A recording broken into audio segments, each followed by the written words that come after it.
were at the Red Drum, a table full of beers, a few that is, and all the gangs coming in and out, paying $1 quarter at the door. A little hip pretending weasel there taking the tickets. Paddy Cordovan floating in as prophesied, a big tall blonde breaking the tight subterranean from eastern Washington, a cowboy looking in jeans coming into the Wild Generation party all smoky and mad. And I yelled, "Paddy Cordovan?" And yeah! And he come over and we're all sitting together, interesting groups at various tables. Julian, Roxanne, a woman of 25, prophesying the future style of America with short, almost crew cut, with curls, black, snaky hair, snaky walk, pale, junky, anemic face, and we say junky when once Dostoevsky would have said what? You're not ascetic or saintly, but not in the least.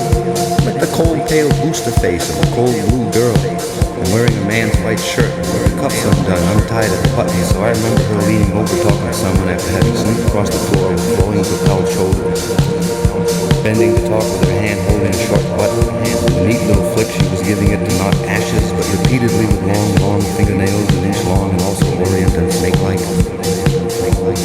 Groups of all kinds in Ross Wallenstein, proud, and up on the stand, Bert Parker with solemn eyes who had been busted fairly recently and had now returned to a kind of pop-dead city, but had just discovered, had been told about the Red Drum, the open door, the great new generation gang wailing and gathering there, so here he was on the stand examining them with his eyes as he blew his now settled down into regulated design, crazy notes, the booming drums, the high ceilings, and Adam, for my sake, dutifully cutting out at about 11 o'clock so he could go to bed and go to work in the morning. After a brief cutout with Paddy and me, a quick 10-cent beer, at Roaring Panteras, where Paddy and I in our first talk and laughter together pulled wrists.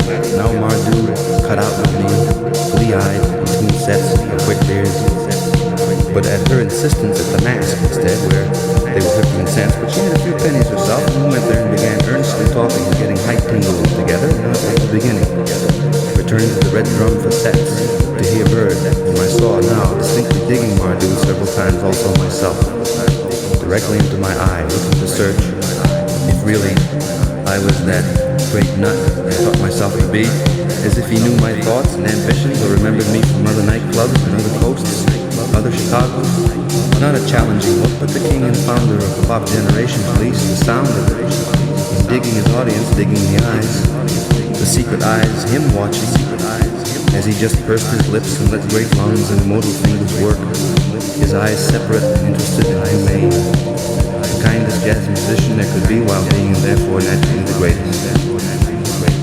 Watching Mardu and me in the infancy of our love, and probably wondering why, or knowing it wouldn't last, or seeing who it was would be hurt. It is now, obviously, but not quite yet. It was she whose eyes were shining in my direction, though I could not have known and now do not definitely know.